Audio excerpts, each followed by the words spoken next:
L'accès à l'énergie sera désormais une réalité à Niaouli et ses environs dans la commune d'Alada, grâce au projet national pour le Bénin, dérivé du programme Mini-Réseau en Afrique. Plus de 1000 personnes seront desservies dans les mois à venir. En choisissant le Bénin pour bénéficier du programme Mini-Réseau d'Afrique, African Mini-Grid Program, une initiative de PNUD cofinancée avec le FEM, le PNUD reconnaît les efforts de Bénin, du gouvernement de Bénin en matière de transition énergétique. Le projet devra permettre la mise en service direct d'environ 0,4 MW de capacité de production solaire photovoltaïque et de 0,9 MW de capacité de stockage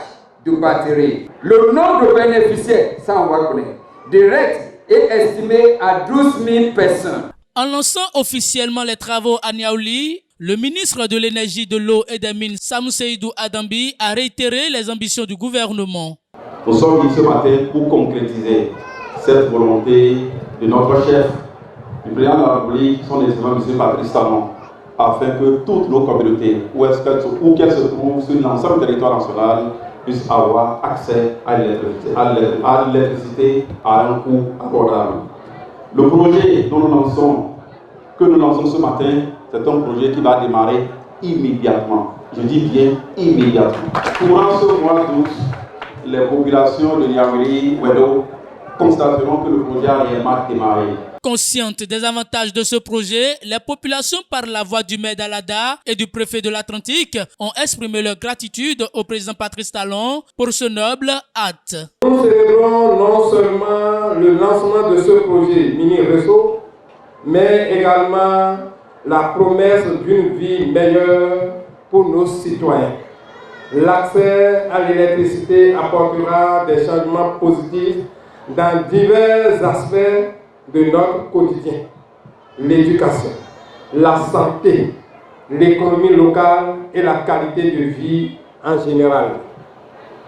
Pour finir, permettez-moi de réitérer notre gratitude et notre enthousiasme pour ce projet. Nous sommes impatients de voir les effets bénéfiques qu'il aura sur notre communauté et nous restons engagés à travailler ensemble pour bâtir un avenir radieux pour Alada et ses environs. Je ne saurais débuter mon propos sans exprimer ma profonde gratitude à son Excellence, le président Patrice Talon, pour son engagement à rendre disponible l'énergie électrique dans toutes les localités de notre pays en vue de contribuer notablement à l'amélioration de leur quotidien. Ce programme vient renforcer les multiples actions du gouvernement en cours dans le secteur énergétique en vue d'assurer l'autosuffisance énergétique de notre cher pays. C'est pourquoi je voudrais humblement, Monsieur le ministre, vous réitérer mon admiration pour votre leadership de haut vol en la matière. Je ne saurais aucunement manquer non plus de témoigner ici notre entière reconnaissance à tous les partenaires techniques et financiers qui, sans désemparer, nous accompagnent si judicieusement dans cette noble voie de l'émancipation énergétique au Bénin. Je voudrais inviter les entreprises adjudicataires à venir à pied, ensemble avec les populations et les autorités communales, les autorités d'arrondissement et les autorités locales, afin que les autres communes qui vont apprendre en fait de ce projet puissent réellement avoir un tour que nous allons lancer certainement en 2025.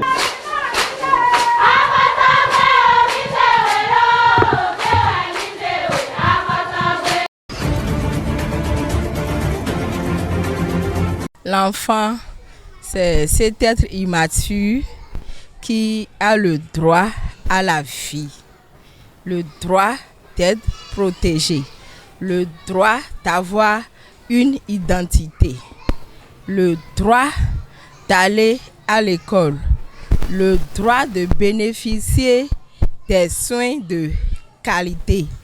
L'enfant a le devoir de respecter ses parents à la maison, ses encadreurs à l'école, ses encadreurs par rapport à sa religion, à sa confession religieuse.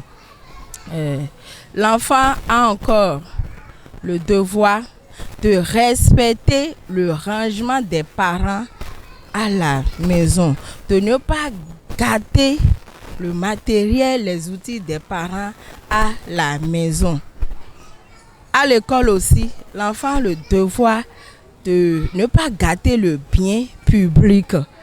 Il a le devoir de prendre soin et de respecter le bien public. À la maison, l'enfant a le droit de faire certaines petites tâches pour aider les parents. À l'école, il a le devoir de suivre en classe, d'apprendre ses leçons et de les réciter. Tous parents, papa et maman, ou bien même les tuteurs à qui on confie les enfants, chaque parent a le droit d'élever et d'éduquer l'enfant pour l'aider à développer au mieux son potentiel. Les enseignants dans les différents établissements ont comme rôle de veiller à ce que l'éducation reçue à la maison soit suivie et à veiller à l'instruction de l'enfant afin qu'il devienne un bon citoyen pour bien servir sa nation demain. En réalité, quand on parle de châtiment corporel, ce n'est pas un coup doux qui est donné sur le corps de l'enfant. Donc c'est un coup qu'on donne avec une telle force au point où ça donne déjà de traumatisme au corps de l'enfant. Là, comme inconvénient du châtiment corporel, l'enfant peut devenir agressif, il peut devenir stressé, il peut se replier sur lui-même. Par rapport à la journée mondiale de l'enfant, je dirais que et parents et enseignants doivent commencer par améliorer le sort de l'enfant, comme l'a dit Kofi Annan, en veillant à ce que chaque enfant soit en bonne santé, chaque enfant soit instruit, chaque enfant se sente bien aimé. Aujourd'hui, il y a eu une évolution à la faveur de mesures temporaires spéciales prises à la suite de la modification de la Constitution. On a quand même effectué un bond. C'est sûr, il reste à dire, mais il n'y a pas de quoi rougir, il n'y a pas de quoi se sentir honteux face au progrès que nous observons, parce que nous venons quand même de loin. Nous venons d'une période où beaucoup de choses étaient tabous et aujourd'hui on en parle ouvertement. Nous venons d'une période où les femmes ont lutté entre elles, alors qu'aujourd'hui nous avons beaucoup d'hommes qui sont nos alliés. On n'a que des raisons de se dire qu'on avance. Nous devons reconnaître notre passé, ne pas en avoir honte et même cultiver notre passé. Aujourd'hui, Dieu merci, notre histoire est en train d'être révélée et en même temps, je prends par exemple le rôle parce que vous savez que j'ai du mal à ne pas parler des femmes. L'invisibilisation des femmes est en train de connaître une fin. Le rôle des femmes dans notre histoire aussi est en train d'être visibilisé et est mis à la lumière. Les Amazones ont été sublimées. La reine Rangwe est en passe de rentrer aussi dans la liste de nos rois et de pouvoir bénéficier de la même reconnaissance que les rois du sexe masculin. Nous avançons. Nous avons un pays formidable. Nous avons un pays qui a une vice-présidente de la République. C'est un choix qui a été fait. Nous avons avancé. Nous avons un pays dans lequel les droits des femmes et la place des femmes est en train d'être reconnus de plus en plus, où des efforts sont faits.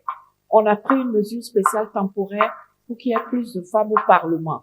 On a pris une mesure qui a permis d'avoir des secrétaires exécutives dans les mairies, et ainsi de suite. On a des femmes qui occupent maintenant des postes à la tête d'entreprises, de sociétés de l'État. Je crois qu'on fait quand même un bon chemin et que il faut se féliciter de cela, garder en conscience le fait que ce dont nous parlons, c'est pas l'affaire des femmes, mais c'est l'affaire de notre nation. C'est ça qui peut nous permettre d'atteindre un développement inclusif, durable, compétitif, parce que notre économie doit être une économie compétitive. Et c'est ça qui va aussi faire que le monde va nous connaître. Le monde va voir que il y a pas que en Europe qu'il y a des exemples de sociétés qui se sont développées parce qu'on a intégré les femmes, parce qu'on a défendu les droits des femmes et qu'on leur a permis de s'exprimer dans les efforts nationaux pour se développer. On n'aura plus besoin d'études américaines et autres pour démontrer cela, mais on va avoir des exemples vivants comme au Bénin où on dira, vous avez vu l'évolution depuis que les femmes sont plus libres, qu'elles ont la parole, qu'elles sont impliquées dans l'entrepreneuriat, dans la vie politique, dans la vie publique, dans le commerce, etc., dans la prise de décision. Voyez comment le Bénin est en train d'être développé. Moi, je rêve de ce moment-là où on n'aura plus besoin de références ailleurs, mais où on aura du vécu ici et maintenant.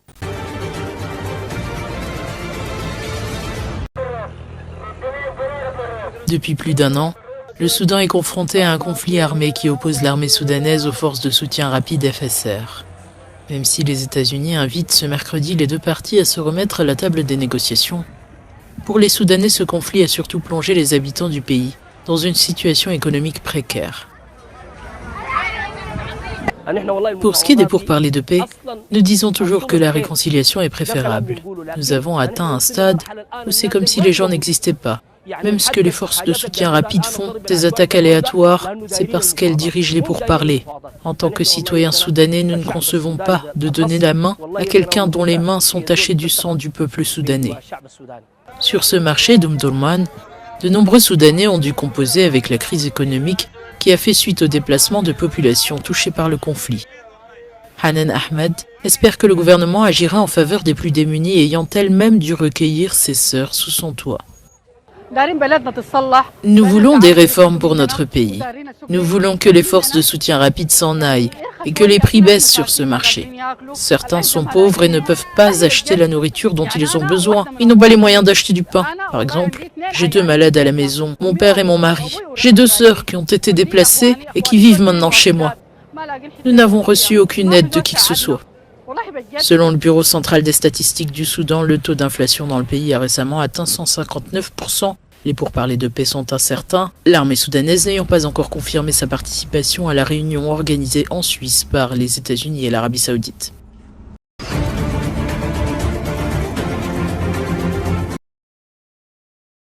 L'Union africaine a déclaré une urgence de santé publique face à l'épidémie croissante de Mpox, anciennement appelée variole du singe, sur le continent africain.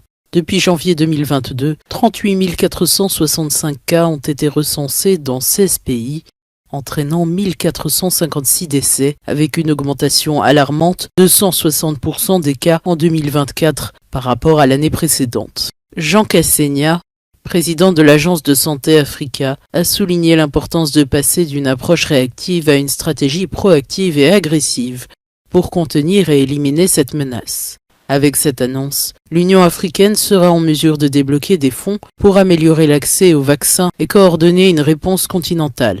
L'OMS se prépare à évaluer si le Mpox doit être classé au plus haut niveau d'alerte sanitaire mondiale, alors que le virus continue de se propager, touchant principalement les enfants de moins de 15 ans, qui représentent 60% des cas.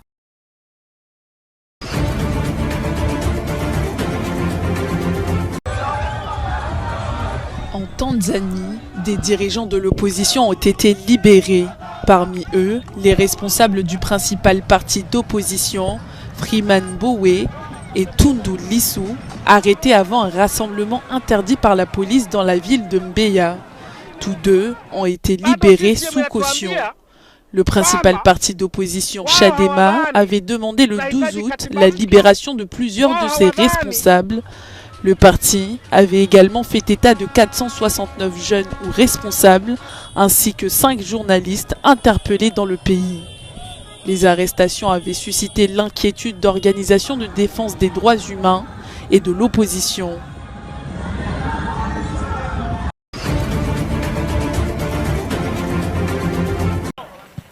Kylian Mbappé prêt pour ses débuts au Real Madrid. D'après Carlo Ancelotti, l'entraîneur de l'équipe, l'attaquant français pourrait faire ses débuts en Super Coupe d'Europe lors du match contre l'Atalanta ce mercredi. Kylian est bien arrivé. Comme tous les autres joueurs, ils sont arrivés le 7 juillet. Nous n'avons pas eu beaucoup de temps pour nous entraîner, mais comme je l'ai dit plus tôt, nous nous sentons très bien. Kylian est également arrivé en bonne forme. Il s'adapte très bien. Tous mes joueurs pourraient jouer demain. Âgé de 25 ans, Kylian Mbappé a rejoint le Real Madrid en juillet dernier, après une longue saga avec son ancien club, le Paris Saint-Germain. J'ai souffert en jouant contre lui plusieurs fois. En tant que coéquipier, je peux dire que c'est un grand joueur. Il nous aidera beaucoup à réaliser une grande saison.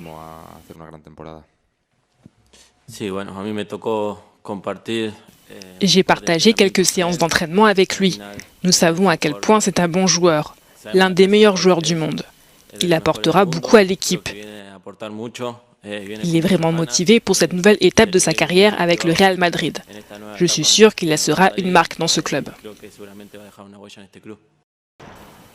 La Super Coupe est un match annuel où s'affrontent les vainqueurs de la Ligue des Champions et ceux de la Ligue Europa.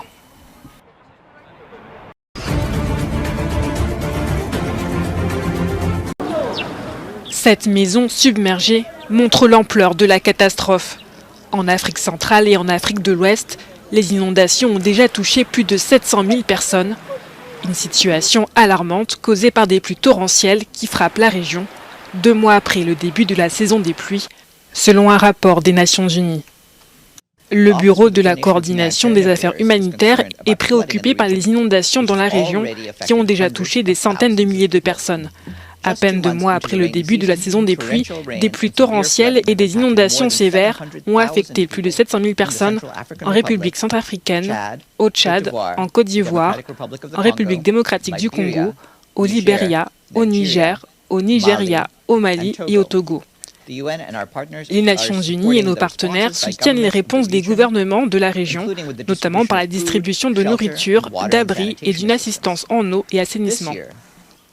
Cette année, notre fonds d'urgence a alloué des millions de dollars au Congo, à la République démocratique du Congo et au Niger pour répondre aux urgences liées au choc climatique, y compris les inondations. Face à la catastrophe, l'ONU a alloué 10 millions de dollars au Congo, à la République démocratique du Congo et au Niger. L'organisation a également intensifié son soutien aux pays touchés avec de la nourriture, des abris et des services d'eau.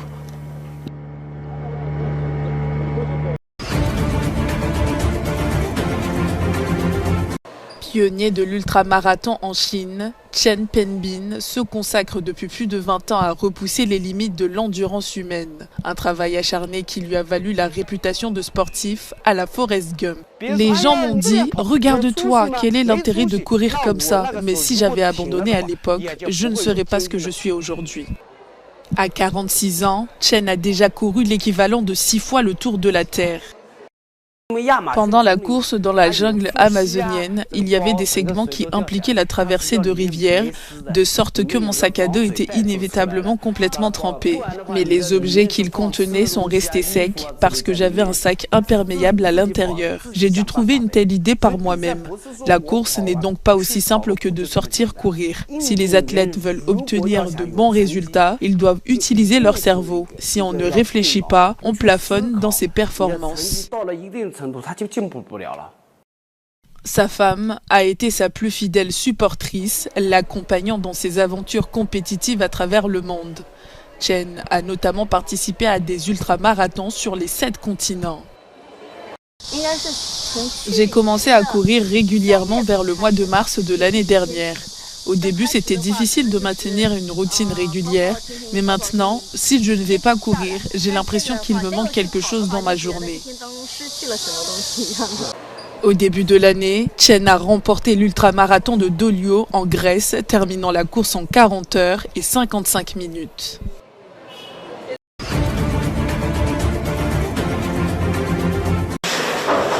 En Russie, les habitants des régions frontalières de l'Ukraine continuent à fuir leur domicile à la suite de l'incursion des forces ukrainiennes sur le territoire. Mardi, des milliers de personnes évacuées sont arrivées dans la ville de Koursk, où elles sont prises en charge dans des centres précaires, dépourvus de commodités. Il n'y a pas de lumière, pas de connexion, pas d'eau. Il n'y a rien. C'est comme si tout le monde s'était envolé vers une autre planète et que vous étiez seul ici. Les oiseaux ont cessé de chanter, des hélicoptères et des avions survolaient la cour et des obus volaient. Nous avons tout laissé derrière nous. 400 centres d'hébergement temporaire à travers le pays sont prêts à accueillir les personnes évacuées, mais dans quelles conditions? Il n'y a pas de commerce, pas de magasin. Le supermarché Piaterchka était encore là hier, mais il était fermé et il ne fonctionnait pas. Rien ne fonctionnait. Il n'y a rien, aucune connexion. Le ministère russe des situations d'urgence a indiqué l'arrivée dans la région de Moscou de plus de 940 personnes originaires des zones frontalières, dont quelques 700 enfants.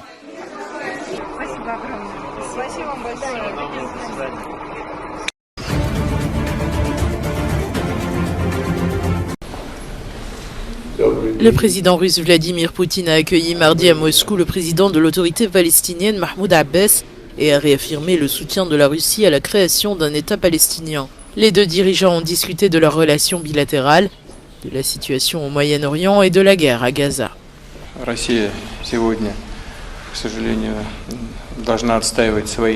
Aujourd'hui, la Russie doit malheureusement défendre ses intérêts et son peuple, les armes à la main.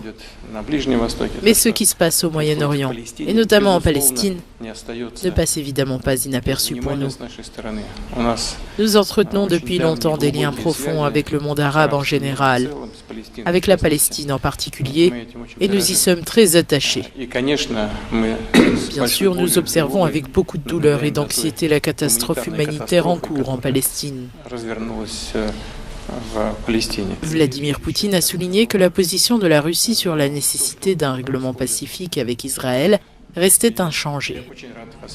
Notre position reste inchangée. Elle a été formulée depuis longtemps et n'a aucun caractère opportuniste. Nous pensons que pour assurer une paix durable, fiable et stable dans la région, il est nécessaire de faire appliquer toutes les décisions des Nations Unies et en premier lieu de créer un État palestinien à part entière. Pour sa part, Abbas a salué les efforts déployés par la Russie et qualifié Poutine d'ami du peuple palestinien.